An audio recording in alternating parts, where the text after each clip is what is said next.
Bem, bom dia. Nós vamos continuar aqui o conteúdo retratado desde as últimas aulas, que foi a Idade Média. E até então, o que nós vimos? Vimos, a queda do Império Romano, a formação dos reinos francos, a primeira dinastia chamada dinastia Merovínia, depois da dinastia Merovínia, a dinastia Carolíngia, e o último momento da dinastia Carolíngia foi a queda e a destruição do Império de Carlos Magno e a divisão entre seus 3 filhos. Não foi isso? Com a divisão do Império Carolíngio, então, começa um conflito entre os filhos de Carlos Magno pelo poder do reino. E, para completar esse caos, as invasões germânicas continuam. Novos povos começam uma nova onda de invasão, principalmente os daneses, que nós podemos chamar de vikings, magiares, os húngaros, alguns normandos. Então começa um processo de nova invasão. E com isso, o que vai acontecer? Começa um período de novo de militarização da sociedade, um medo muito grande das invasões, um medo muito grande dos conflitos. Começa um período, vou usar essa palavra aqui, mas fora de contexto, de anarquia. Então, a figura real que descende dos antigos reis carolíngios, ela é esfacelada, ela é destruída. Por quê, professor? Porque há uma necessidade de divisão de terras para se conseguir mais soldados. Então, começa agora, a partir do século IX para X, na Europa, o processo de feudalização, ou o surgimento do feudalismo no final do século IX, e o século X inteiro é esse processo de feudalismo. Esse período, então, eu vou chamar aqui, segundo o livro do Hilário Franco Júnior, e de outros, Guerra e Poder na Idade Média, de Guerra dos Vassalos do Senhor. Tá? Por que o nome é Guerra dos Vassalos do Senhor? É importante lembrar que no Império Carolíngio era comum entre os filhos, entre Carlos Magno e seus generais, a distribuição do benefício ou do feudum.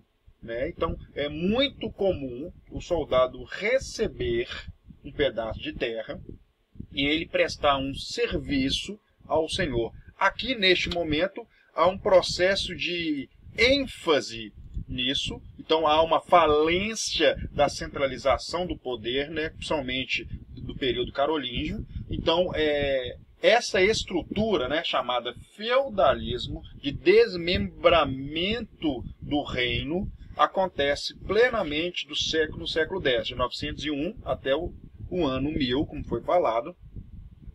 E é muito importante que essa falta da figura real, ou falta de um descendente que possa ter a figura de centralização, ser o exemplo para as pessoas, leva a um conflito entre os vassalos. Então, esses vassalos buscando mais poder e se concentrando dentro de um território, eles entram em conflito. E isso leva ao processo que nós chamamos de feudalismo. Eu vou usar o livro aqui agora do Mark Bloch.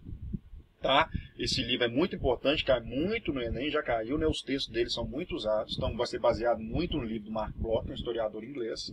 Beleza? Então aí eu vou até colocar aqui uma frase dele, que é muito legal e que é importante. Na sociedade feudal, o vínculo humano característico foi o elo entre o subordinado e o chefe mais próximo.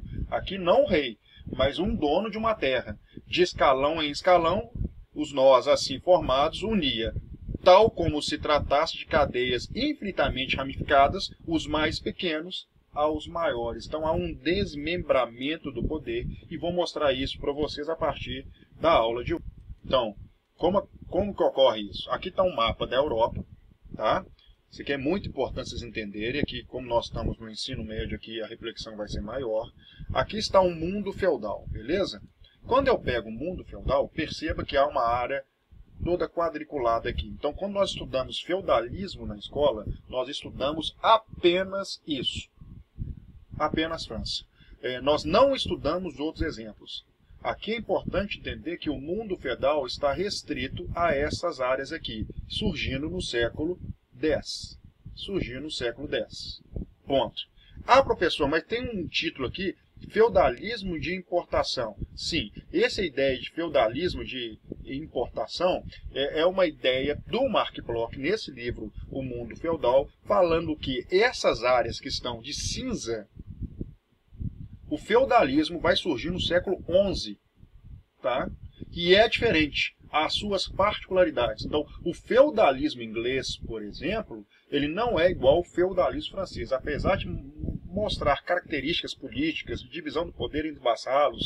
A figura real na Inglaterra é mais forte do que da França. Então, há algumas particularidades. Então, para fim pedagógico, nós iremos fazer generalizações pensando sempre no modelo francês. Beleza? Então, dito isso, né, o que nós vamos ver então? Qual que é a definição que nós iremos dar para feudalismo? A primeira coisa é definir o que é o feudalismo, né, que eu acho que é o mais importante. Então, eu coloquei lá. Primeiro, que é um sistema social, tá? Então, é um sistema social que se desenvolveu na Europa medieval, cuja característica básica foi a dominação dos camponeses pela nobreza por meio da servidão. Então, aqui nós já temos uma característica, que é um sistema social. Você tem um poder político destruído, então é um poder político administrativo local, onde existe um sistema de servidão, onde um camponês, né, trabalha por um senhor, em busca de proteção, obviamente. E aí encontramos elementos de origem romana e germânica. Então é importante saber que esse período é a formação de uma mistura entre romanos e germânicos também. Essa é a definição básica, principalmente que você vê em escola. Tá? Então é um sistema social que vai surgir na Europa por volta do século X. Beleza? Então continuando. Tá? O que é o feudo? Né? Definir o que é o feudo. Na época, feudo era posse de gado. Quem tinha gado tinha um feudo. Entretanto, a partir do século X, ele acaba sendo empregado pela posse de terra, posse de bens. Tudo aquilo que você tem como posse se transforma em feudo. Ah, professor, então você está falando que tinha pessoas que eram vassalos, que não recebiam a terra e prestavam serviço? Sim. Então, exemplo, eu vou ganhar o meu feudo, você ganha moedas de prata. Ah, eu vou ganhar não sei quantas cabeças de gado para servir esse senhor. Isso é um feudo. Então, feudo, propriamente dito, não é a propriedade de terra. É aquilo que você recebe para prestar o serviço ao senhor. Nesse período, que era mais comum você receber, era a terra. Mas, necessariamente, não quer dizer que seja a terra. Beleza? Continuando. Então está aqui o exemplo, né, clássico do mundo medieval. Isso aqui, imagem, reflexão a respeito das imagens, são que muito o Enem cobra, beleza? Então você tem aqui ao fundo um castelo, uma paisagem tipicamente rural, tá? E os camponeses trabalhando na produção de terra, principalmente pagando impostos a um senhor que está aqui localizado no castelo. Olha essa segunda imagem, muito próxima, né? Terceira imagem, essa aqui é muito usada, né? Num calendário. Ao fundo, o castelo, tá vendo que representa, né? Isso aqui é o imaginário do mundo feudal. E aqui a imagem real de uma localidade feudal, o castelo e as áreas onde os camponeses deveriam trabalhar, né? Isso hoje, tá? Mostrando um patrimônio histórico aí da humanidade. Então, beleza. Quais são as características de uma sociedade feudal, que eu acho legal, né, de separar e pensar? É um universo que está sempre com fome, sempre com dificuldade, sempre com luta de sobrevivência. É muito importante que, neste momento, a sociedade se envolve em 3 âmbitos, né? Aqueles que oram, os que trabalham e os que guerreiam. Então é importante entender que começa a aprofundar aquele estruturalismo do Império Carolíngio. A estrutura social, cada um tem uma função e tem que fazer a sua função. Se não fizer a sua função, a sociedade não anda.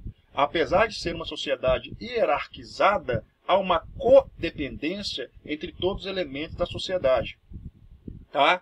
Então, beleza. O feudo, então, que é esse presente, quando é terra, ele começa no século X a ser hereditário, passado de pai para filho, principalmente daqueles que prestam serviço a um senhor, dono do feudo, que é o senhor feudal, né?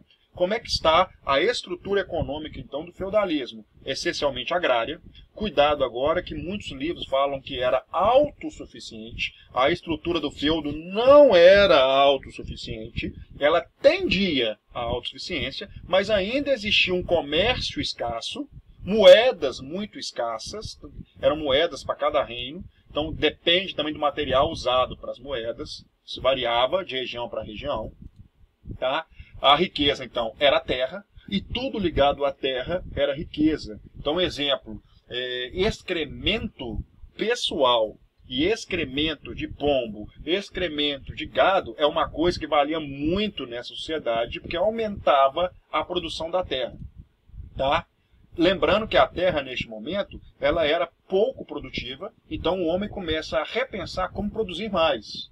Tá? É por isso que também na Idade Média é introduzido novas técnicas de plantio, tá? Novas técnicas de produção, colar de boi, arado, vai ser começado a ser desenvolvido aqui do século X para o século XI. Século XI já tem aumento da produção, mas século X, ao longo do século X, é uma grande pesquisa na área de produção agrícola. Tá? O estrume, então, era o principal, eu acabei de falar isso, né? E aqui tem até um texto do Jacques Legoff, né, que é um outro historiador da Idade Média, que é interessante. Olha o que ele fala. Os excrementos dos pombos, né, eram utilizados como produto muito precioso. Um pote de esterco era um pesado tributo, por vezes devido ao senhor pelo rendeiro.